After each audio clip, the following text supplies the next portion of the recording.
نحمده ونصلي ونسلم على رسوله الكريم اما بعد فاعوذ باللہ من الشیطان الرجیم بسم اللہ الرحمن الرحیم لقد كفر الذين قالوا ان الله هو المسيح ابن مريم وقال المسيح يا بني اسرائيل اعبدوا الله ربي وربكم انه من يشرك بالله فقد حرم الله عليه الجنة ومأواه النار وما للظالمین من انصار صدق اللہ مولانا العظیم۔ لقد کفر الذین قالوا ان اللہ هو المسیح ابن مریم، البتہ تحقیق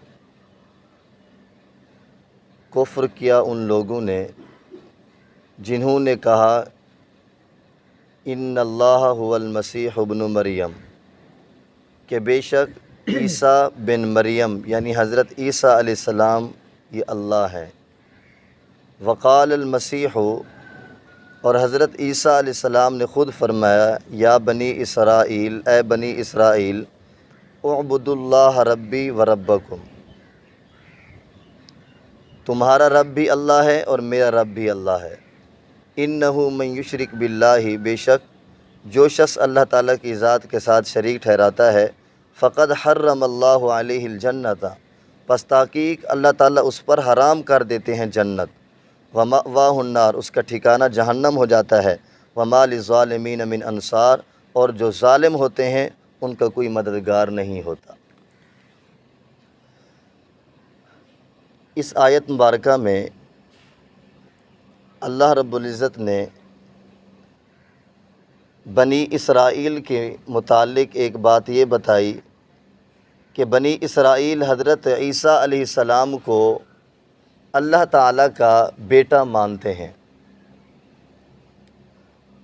حالانکہ حضرت عیسیٰ علیہ السلام نے خود ان کو فرمایا تھا کہ دیکھو میرا رب بھی اللہ ہے، تمہارا رب بھی اللہ ہے، تو بات ختم ہو گئی۔ پھر حضرت عیسیٰ علیہ السلام کو اللہ تعالیٰ کے مقام پہ ٹھہرا لینا، ان کو خدا بنا لینا کتنی بڑی حماقت ہے۔ حضرت عیسیٰ علیہ السلام جب خود فرما رہے ہیں کہ میرا رب بھی اللہ ہے، تمہارا رب بھی اللہ ہے، تم ایک اللہ کی عبادت کرو، میں بھی اسی ایک اللہ کی عبادت کر رہا ہوں، تو بات واضح طور پر سمجھ آ جاتی ہے۔ تو حضرت عیسیٰ علیہ السلام نے یہ بھی سمجھایا کہ جو شخص بھی اللہ تعالیٰ کی ذات کے ساتھ کسی کو بھی شریک ٹھہرائے گا، کوئی بھی ہے، انبیاء ہوں، اولیاء ہوں، انسان جو بھی عام انسان ہو یا انسانوں کے علاوہ کوئی اور مخلوق کو اللہ تعالیٰ کی ذات کے ساتھ شریک ٹھہرائے گا، تو حضرت عیسیٰ علیہ السلام نے یہ بھی تنبیہ فرمائی کہ انہ من یشرک باللہ فقد حرم اللہ علیہ الجنت، کہ جو بھی اللہ تعالیٰ کی ذات کسی کو بھی شریک ٹھہرائے گا اللہ تعالیٰ اس پر جنت حرام کر دیتے ہیں، وہ جنت نہیں جا سکتا۔ کیوں جنت نہیں جا سکتا ہے نا؟ اللہ رب العزت نے قرآن پاک میں اور مقام میں فرمایا ان الشرک لظلم عظیم، جو شرک ہے سب سے بڑا ظلم ہے، اس سے بڑا کوئی ظلم نہیں ہے کہ ایک بلند و بالا ذات، ساری کائنات کو بنانے والی ذات، خالق ذات، ساری کائنات کی رازق ذات، اس ذات کے متعلق یا اس کے برابر کسی کو ٹھہرانا کتنا بڑا ظلم ہے۔ حالانکہ قرآن پاک میں اور مقام میں بھی اللہ رب نے فرمایا کہ وہ ایسی ذات ہے لیس کمثلہ شیء، کوئی چیز بھی اس کی مثل نہیں اور اس کی برابر کی بھی کوئی چیز نہیں ہے، وہ اللہ ایسی بلند و بالا ذات ہے۔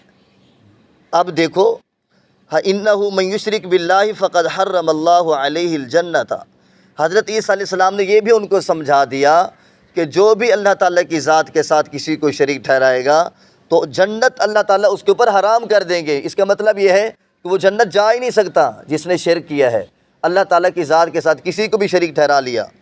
ومأواہ النار، اور اس کا ہمیشہ کے لیے ٹھکانہ جہنم ہی ہوگا۔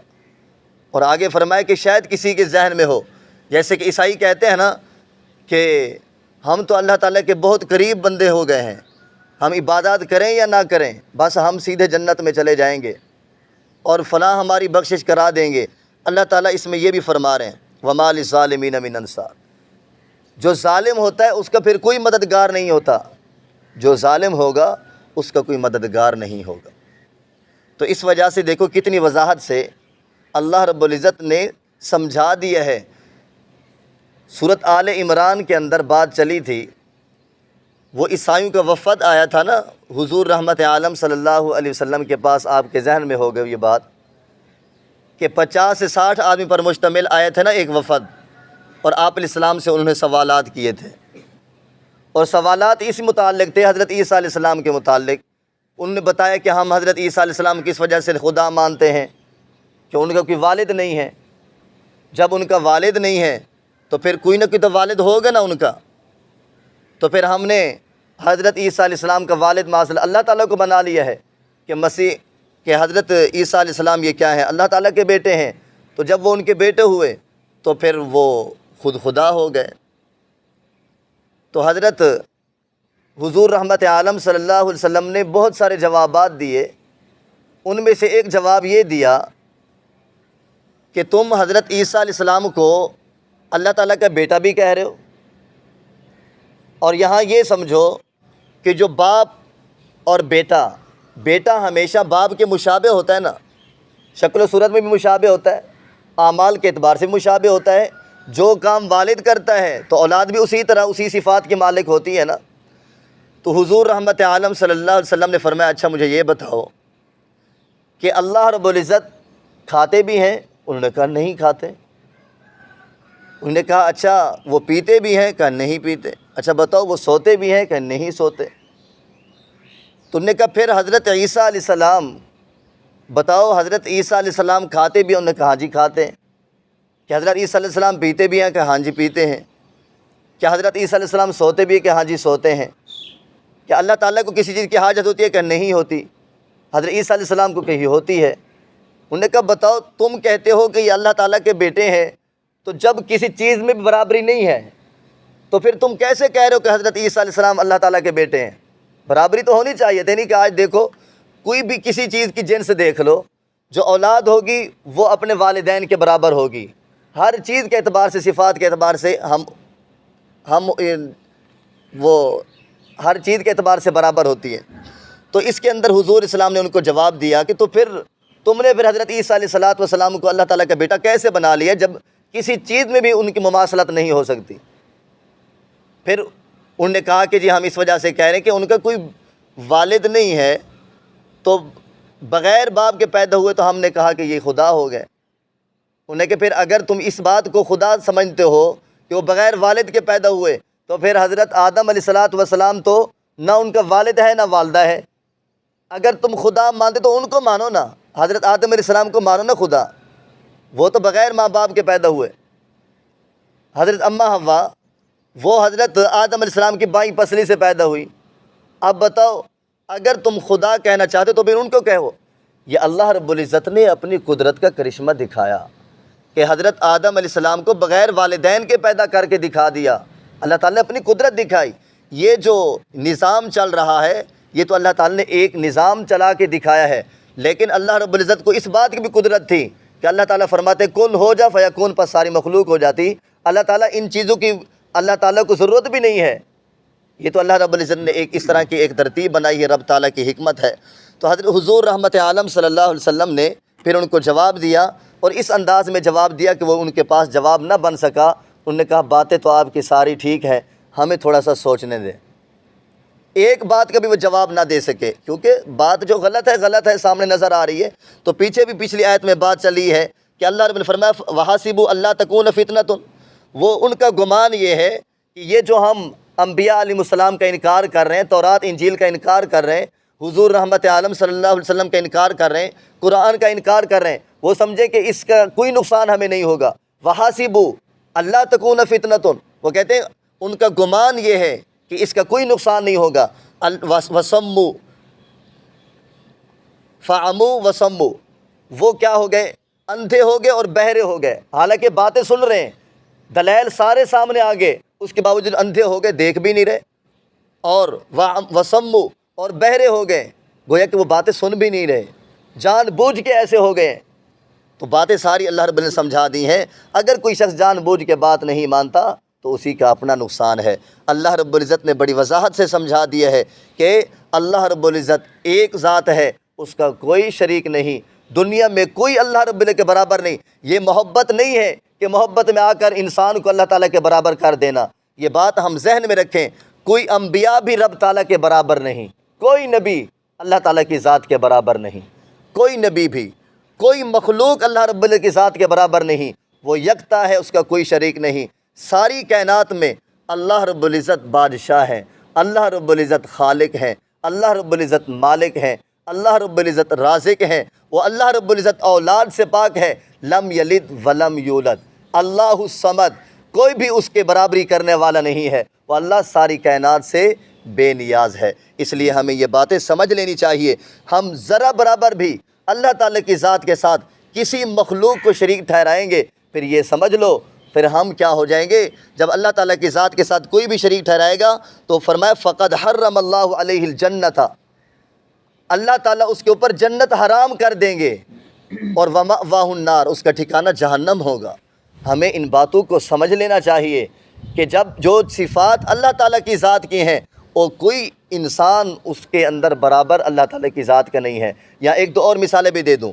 دیکھو، اولاد ایک اللہ تعالیٰ کی ذات کی صفت ہے، جس کو بھی اولاد دے یا جس کو نہ دے، ہے نا۔ قرآن پاک میں بھی اللہ رب العزت نے فرمایا کہ اللہ رب العزت جس کو چاہے بیٹا دے دے، جس کو بیٹی دے دے، جس کو دونوں دے دے، اور اللہ تعالیٰ جس کو نہ بھی دے، یہ اللہ تعالیٰ کی قدرت ہے۔ اور آج اگر ہم کسی انسان کو کہیں کہ یہ بیٹا دیتا ہے، یہ بیٹی دیتا ہے، یا فلاں بیٹا دیتا ہے، فلاں بیٹی دیتا ہے، یہ انسان کے بس میں نہیں ہے۔ اگر یہ انسان کے بس میں ہوتا تو پھر انسان جس کو چاہے جو چیز بھی دے دے۔ یہ چیز اللہ رب العزت نے خزانے اپنے پاس رکھے ہیں۔ ہم کسی انسان کے متعلق کہیں گے کہ جی فلاں اولاد دیتا ہے، فلاں بیٹا دیتا ہے، فلاں اتنا دیتا ہے، یہ ایسی بات نہیں ہے۔ یہ صفات اللہ تعالیٰ کے پاس ہیں، جس کو چاہے اولاد دے، جس کو چاہے نہ دے، یہ اللہ رب العزت کی قدرت ہے۔ اللہ تعالیٰ جس کو چاہے دے دے۔ اس لیے یہ تو میں نے ویسے ایک مثال دی ہے، جس کام کے اندر دیکھیں جو اللہ تعالیٰ کی ذات کی صفات ہیں، اللہ تعالیٰ کی صفات کے ساتھ کوئی بھی شریک نہیں ہے۔ اگر ہم شریک ٹھہرائیں گے، پھر یہ ذہن میں رکھ لو فقد حرم اللہ علیہ الجنہ، پھر ہمارے اوپر جنت حرام ہو جائے گی۔ کیوں؟ ان الشرک لظلم عظیم، شرک سب سے بڑا ظلم ہے، اس سے بڑا کوئی ظلم نہیں ہے۔ اس لیے اللہ تعالیٰ سے دعا ہے، اللہ تعالیٰ ہم سب کو قرآن سمجھ کے عمل کی توفیق عطا فرمائے۔ اللہم لک الحمد کما انت اہل، وصلی علی سیدنا و مولانا محمد کما انت اہل، وافعل بنا کما انت اہل، انک اہل التقوی و اہل المغفرہ۔ ربنا آتنا فی الدنیا حسنہ وفی الآخرۃ حسنہ وقنا عذاب النار۔ اے اللہ ہم سب کا مل بیٹھنا اپنی بارگاہ میں قبول و منظور فرما۔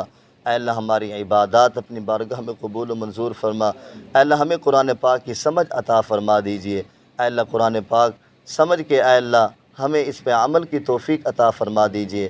اے اللہ یقیناً ہم تیرے محتاج ہیں، تیرے بندے ہیں۔ قرآن پاک اے اللہ تیرے فرامین کو سمجھنے کے لیے بیٹھے ہیں۔ اے اللہ ہمارے دل و دماغ کو کھول دیجئے۔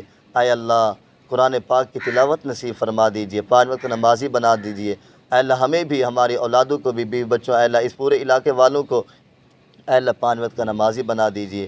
اے اللہ ہماری اس مسجد کے جتنی بھی ضروریات ہیں خزانہ غیب سے پوری فرما دیجئے۔ اے اللہ مدد اور نصرت فرما دیجئے۔